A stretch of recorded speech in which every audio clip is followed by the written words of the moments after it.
Hello वैंक्शन and easy hand lover, welcome back to our channel. Thank you guys आपके प्यार और support के लिए। आपका प्यार और सपोर्ट यूँ ही बरकरार रखेगा मेरे साथ। तो गाइस अगर आप चैनल पर नए हैं और आपने सब्सक्राइब नहीं किया तो प्लीज़ सब्सक्राइब कर देना। आज हम एक नया फैन फिक्शन देखने वाले हैं जिसका नेम है the private I the ice Prince, जिसके ऑथर है निकोलेट चेन। और मैं ये फैन फिक्शन ऑथर के परमिशन से ही शेयर कर रही हूँ। इस स्टोरी में वैंग ईबो 28 साल का बहुत ही हैंडसम लड़का है। चीन में ईबो और उसके भाई मतलब हाइकुआन ने मिलकर एक एजेंट के ग्रुप को बनाया। ये एजेंसी चाइना में बहुत ही पॉपुलर हो गई। इस एजेंसी का नाम द प्राइवेट आई है। इस एजेंसी में सभी यंगर है और वे सभी अपने स्किल के बदौलत उस ग्रुप में शामिल हुए हैं। ईबो ने अपनी स्टडी एब्रॉड में पूरी की। उसके पास बहुत ही नॉलेज और स्किल्स भी है, लेकिन वो किसी के साथ ज़्यादा बात नहीं करता और इसीलिए ईबो आइस प्रिंस के रूप में भी जाना जाता है। दूसरी तरफ शाओ चैन चीन की सबसे बड़ी कंपनियों में से एक के वारिस है। जैन को उसके पापा ने मतलब शाओ इंग ने अकेले ही संभाला और उसे प्यार से बड़ा भी किया। जब जैन का बर्थ हुआ तब उसकी माँ की डेथ हो गई थी और इसी वजह से उसके पापा ने उसे बहुत ही लाड प्यार से बड़ा किया और इसीलिए जैन एक बिगड़ेल बच्चे के रूप में बड़ा हुआ। वो जो भी चाहता वो उसे हासिल करता था और इतने बड़ी शाओ इस्टेट के हायर होने के कारण और इसी वजह से उसकी लाइफ हमेशा डेंजरस में पड़ती थी। और इसी खतरे को महसूस करते हुए शाओ इंग ने अपने बेटे के लिए बॉडीगार्ड्स को चुना, लेकिन जैन हमेशा उन बॉडीगार्ड को भगा देता था। हालांकि उसके पापा ने उसके लिए बहुत सारे बॉडीगार्ड्स चुने थे, लेकिन फिर भी दूसरे दिन वो सब बॉडीगार्ड गायब हो जाते क्योंकि जैन उन्हें बहुत परेशान करता और उन्हें वहां से निकाल देता। लेकिन क्या होगा जब उसके पिता को एक ऐसा बॉडीगार्ड मिल जाए जिसके ऊपर जैन की कोई भी चालें काम नहीं करेगी। और जैन ने उस बॉडीगार्ड को परेशान करने के लिए बहुत सी चीजें की, लेकिन वो अपने जाल में खुद ही फंस गया। तो गाइज ये फैन फिक्शन की स्टोरी लाइन है। आई होप आपको ये फैन फिक्शन पसंद आएगा। तो चलो गाइस इस कहानी में आखिर क्या होता है आज हम देखेंगे। आई होप आपको ये फैन फिक्शन पसंद आएगा। ये क्या है? ईबो ने चौंकते हुए कहा और उसने उस पर्सन को देखा जिसने उसे वो फाइल दी थी। ईबो, ये आपका पहला काम है, हाइकुआन ने कहा। क्या? लेकिन मैं ही क्यों? ईबो ने खड़े होकर पूछा और उसने कमरे के चारों ओर देखा जहाँ हर कोई कंप्यूटर के सामने बिजी था। ईबो, क्या तुम शिकायत कर रहे हो? मुझे पता है कि तुम अभी भी ट्रेनिंग से वापस आए हो, लेकिन जो ये कस्टमर है हमारे डैड के शेयर होल्डर में से एक है और हमारे पिताजी ने ही उन्हें हमारे बारे में बताया था। और इसके अलावा मिशन दिए जाने पर यहाँ कोई भी नया और पुराना एजेंट नहीं होगा। आपको जो भी काम दिया गया है उसे करने के लिए आपको हमेशा तैयार रहना चाहिए, हाइकुआन ने कहा। हाइकुआन की बात सुनकर ईबो शांति से कुर्सी पर बैठ गया। अच्छा ठीक है, मैं ये करने के लिए तैयार हूँ, उसने फुसफुसाते हुए कहा। ईबो, इस फाइल में वो सब जानकारी है जिसे आपको जानना चाहिए, हाइकुआन ने कहा और वो वापस अपनी सीट पर चला गया। ईबो ने चिढ़ते हुए उस फाइल को टेबल से उठा लिया। याद रखो ईबो, अगर आपको कोई भी असाइनमेंट दिया जाता है तो आप उसे मना नहीं कर सकते। एक बार जब आप एजेंट बन जाते हैं तो आपके पास काम करने के अलावा कोई भी ऑप्शन नहीं होता, हाइकुआन ने कहा। ईबो अपने भाई को डेथ ग्लेयर के साथ देखता है। उसके बाद उसने वो फाइल खोली और लिखी हुई जानकारी को पढ़ने लगा। क्या क्या मैं एक बॉडीगार्ड बनने वाला हूँ? ये एजेंसी तो सिर्फ एजेंट्स के लिए है, ना कि बॉडीगार्ड्स के लिए, ईबो ने कहा और वो अपने भाई की ओर बढ़ने लगा। ठीक है ईबो, ये एक अंडरकवर मिशन है, हाइकुआन ने कहा और उसने अपने भाई की ओर देखकर मुस्कुराया जो उसकी ओर डेथ ग्लेयर फेंक रहा था। हमें हर एक फील्ड को यूज करके सीखना है, हाइकुआन ने अपना सिर हल्के से हिलाते हुए कहा। हाइकुआन ईबो का बड़ा भाई है और वो द प्राइवेट आई के फाउंडर भी है। ये ग्रुप जो प्राइवेट चीज़ों की इन्वेस्टिगेट करता है। वो अपने स्ट्रॉन्ग, प्रोटेक्टिव और डिटरमाइंड पर्सनैलिटी के लिए जागवार नाम से भी जाने जाते हैं और उनका कोड नेम जागवार है। जिस पर्सन के साथ ईबो काम करेगा उसके प्रोफाइल को देखकर उसने एक गहरी सांस ली। इस लड़के का नाम सिन शाओ जैन है। वो 22 साल का है और वो बीजिंग यूनिवर्सिटी का एक स्टूडेंट है जो अपनी ग्रेजुएशन पूरी कर रहा है। वो अकेला वारिस है शाओ ग्रुप कंपनीज का और इस कंपनी के ओनर उसके पापा है, मतलब शाओ शू इंग है। जहान के प्रोफाइल को रीड करते हुए ईबो के भौंइये टेढ़ी हो गई। वो एक बॉडीगार्ड की जरूरत के लिए बहुत ही यंग है। खैर वो सच में अमीर है, क्योंकि शाओ ग्रुप कंपनी सिर्फ एक ही कंपनी नहीं है, ये एक इंटरनेशनल कंपनी है जिसके ब्रांचेस सिर्फ चाइना में नहीं बल्कि अदर कंट्री में भी मौजूद है। ये सब रीड करने के बाद ईबो कुछ सोचने लगा। वो ये सोच रहा था कि वो अपने मिशन के लिए क्या कर सकता है। वाह, क्या आप इस करिश्मे से मस्मराइज हो गए हैं? ईबो के पास जो फाइल है उसे देखते हुए ली बोवेन ने हंसते हुए कहा। ली बोवेन प्राइवेट आई के मेंबर में से एक है। वो हाइकुआन का सबसे अच्छा दोस्त है। वो अपने फैमिली के बिजनेस में काम करने के अलावा एक कैफे का मालिक भी है। अपनी फियरलेसनेस और स्ट्रेटेजिक पर्सनैलिटी के लिए उन्हें हॉक नाम से भी जाना जाता है और उनका कोड नेम भी हॉक है। तुम क्या बकवास बातें कर रहे हो? ली बोवेन को हंसते हुए देखकर ईबो ने कहा।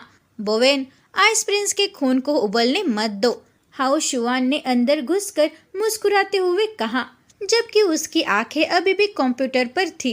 हाओ शुआन प्राइवेट आई के सीनियर मेंबर में से एक है।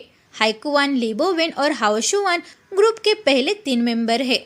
हाओ शुआन के साहस, बहादुरी और क्रूर चरित्र के लिए उसका कोड नेम ब्लैक पैंथर है और ईबो आइस प्रिंस के कोड नेम से जाना जाता है, क्योंकि वो हर किसी को एक बर्फ की तरह ठंडा मानता है। उसके पास एक स्ट्रॉन्ग पर्सनैलिटी है जिसे धोखा देना आसान नहीं है। वो स्ट्रैटेजिक, ब्रेव और बहुत ही क्रूर है। हाइकुआन और ईबो एकलौते भाई है और वो चाइना और साउथ एशिया के सबसे बड़ी कंपनियों में से एक के मालिक है, लेकिन हर किसी को नहीं पता कि उन कंपनियों के मालिक कौन है। हाइकुआन और ईबो नहीं चाहते कि उनकी असली पहचान लोगों के सामने आ जाए। वे दोनों भी बहुत अमीर है और वो अपने फैमिली के बिजनेस को हेल्प करते हैं, लेकिन वे दोनों खुद को रिवील नहीं करते। वैंग ईबो द प्राइवेट आई के नए मेंबर है और वो अभी ही एबर्ट से स्टडी और ट्रेनिंग लेकर आया है। ईबो को हाइकुआन, ली बोवेन और हाओ शुआन की तरह ही रूस में ट्रेन किया गया था। अरे भाई, तुम आ गए? एक यंग लड़का अचानक उनके ऑफिस में आ गया। वो चो सेउन एओन है, जिसे उर्स के नाम से भी जाना जाता है। उसने ये कोड नेम खुद ही रखा था और उसके दोस्त उसे इस नाम से बुलाना पसंद करते हैं। वो इस ग्रुप के ट्रेनी में से एक है। वो बहुत ही मजेदार है और वो ईबो का सबसे अच्छा दोस्त है। जब ईबो ने उसे हाइकुआन से मिलवाया था तो हाइकुआन ने उसे एक्सेप्ट करने में थोड़ा हिचकिचा रहा था, क्योंकि हाइकुआन सोच रहा था कि ये ग्रुप एंटरटेनमेंट के लिए नहीं है। लेकिन कुछ दिन के ट्रेनिंग के दौरान हाइकुआन ने देखा कि सच में इस लड़के में बहुत से स्किल्स थे। ईबो ने बस उसे एक नजर से देखा, उसके बाद उसने फाइल को बंद कर दिया और उसके पास चला गया। ईबो, वो क्या है? सियोंग ने ईबो से फाइल लेने की कोशिश करते हुए कहा, लेकिन ईबो ने उसे वो फाइल नहीं दी। अरे यार, मैं तो बस देखना चाहता था कि इसमें क्या है, सियोंग ने कहा। सियोंग ने वैंग ईबोस की वर्किंग टेबल के बगल वाली कुर्सी को धीरे से खींचा, लेकिन कुर्सी के खींचने की आवाज की वजह से सभी ने उस दिशा की ओर देखा। क्या हुआ? तुम सभी ऐसे क्यों देख रहे हो? सियोंग ने पूछा, लेकिन किसी ने भी उसे एक जवाब देने की हिम्मत नहीं की। लेकिन फिर भी सभी उसे घूर रहे थे, जैसे मानो उसने बहुत बड़ी गलती की हो। ठीक है, क्या होगा अगर हम सभी आइस प्रिंस के वापसी का जश्न मनाएं और पुराने समय की तरह ली बोवेन के कैफे में चलते हैं? हाओ शुआन ने अजीब से मुस्कुराते हुए कहा। ओ हाओ शुआन गग, आप किस पुराने टाइम की बात कर रहे हैं? हम तो कल ही वहाँ थे, सियोंग ने जोर से हंसते हुए कहा। लेकिन सभी लोग बाहर जाने के लिए तैयार हो रहे थे। कुछ देर की ड्राइविंग के बाद वे सभी ली बोवेन के कैफे में पहुँचते हैं। वे सभी अपनी बाइक्स को पार्क करने के बाद कैफे में चले जाते हैं। हाय सर, गुड आफ्टरनून, एक स्टाफ ने उन्हें बो करते हुए कहा। हमारी टेबल तैयार करो जहां हम अक्सर बैठते हैं, ली बोवेन ने अपने स्टाफ से कहा। उसने उस टेबल के बारे में बात की जहां वे अक्सर बैठते हुए अपने ऑफिस के बारे में बात करते हैं। आई एम सॉरी सर, लेकिन इस समय वहाँ कुछ स्टूडेंट का ग्रुप बैठा हुआ है। हम नहीं जानते कि आप सभी यहाँ आ रहे हैं, नहीं तो हम कुछ तैयारी करते। स्टाफ ने माफी मांगते हुए कहा। कोई बात नहीं, बस हमारे लिए उसी मंजिल पर एक और टेबल तैयार करो, ली बोवेन ने कहा।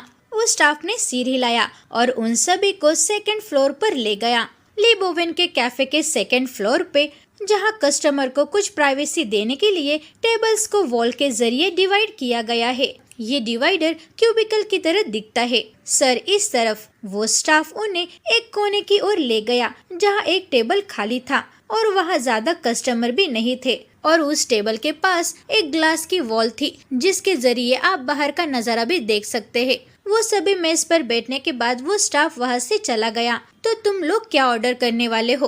आज मेरी तरफ से ट्रीट होगी, तुम चाहे वो ऑर्डर कर सकते हो। हाउ शुआन ने अपनी जेब से अपना फोन निकालते हुए पूछा। शुआन गेगे, क्या तुम सीरियस हो? सुंग योंग ने मुस्कुराते हुए पूछा, क्योंकि वो जानता है कि हाउ शुआन कैसा है। हाउ शुआन ज्यादातर अपने खर्चों और कीमतों के बारे में बताया करता है। ठीक है, अगर तुम मुझ पर विश्वास नहीं करते तो मत करो, हाउ शुआन ने कहा और वो फौरन अपनी सीट से उठ गया और काउंटर की तरफ चला गया जहाँ से वे अपना खाना ऑर्डर कर सकते हैं। हाय जियांग, क्या आप यहाँ नए हैं? हाउ शुआन ने काउंटर पर जो लड़का था उसका वो नेम टैग पढ़ता है और उससे बातें करता है। नहीं सर, कुछ वीक पहले से ही मैं यहाँ काम कर रहा हूँ, उस लड़के ने कहा। हाउ शुआन ने मुस्कुराते हुए अपना सिर हिलाया। बोवेन ने हमें नहीं बताया कि उनका स्टाफ यहाँ बहुत ही प्यारा है। हाउ शुआन ये बातें सोचते हुए मुस्कुराने लगा। हाउ शुआन को काउंटर पर एक प्यारा लड़का मिला और इसीलिए उसने अपने ऑर्डर को थोड़ा बढ़ा दिया। हाउ शुआन ने अपने सभी फ्रेंड्स के लिए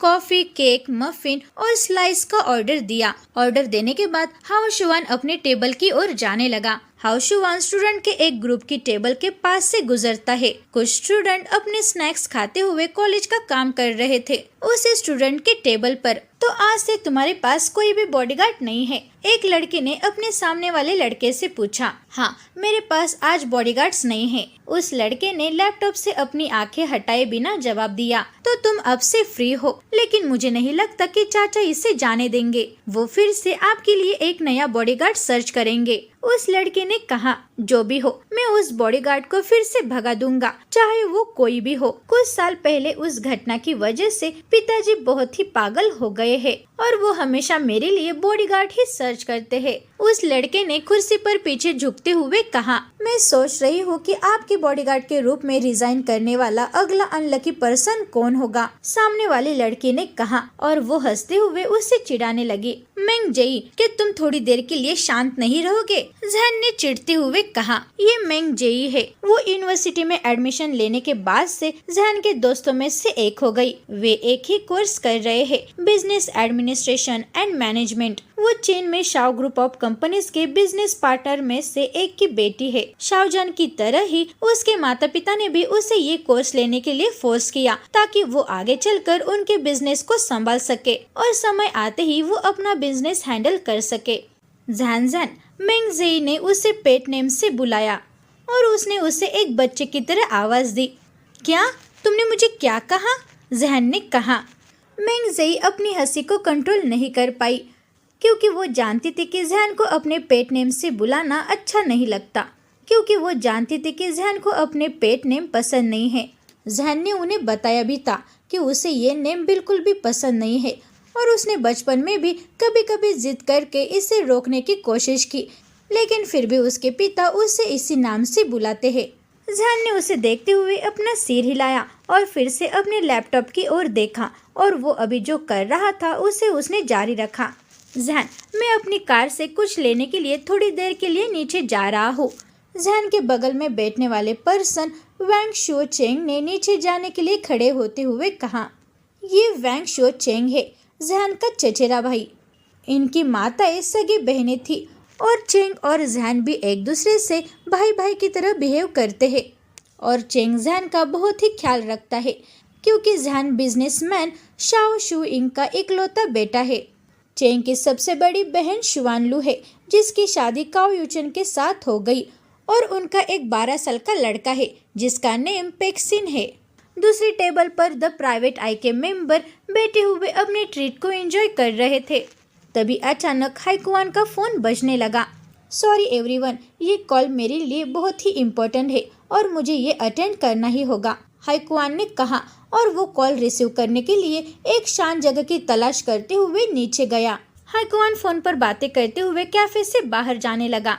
तभी एक पर्सन अपने फोल्डर को चेक करते हुए कैफे के अंदर आ रहा था और अचानक ये दोनों आपस में टकराते हैं, जिसकी वजह से वो पर्सन नीचे गिरने ही वाला था, लेकिन हाइकुआन ने समय रहते ही उसे पकड़ लिया।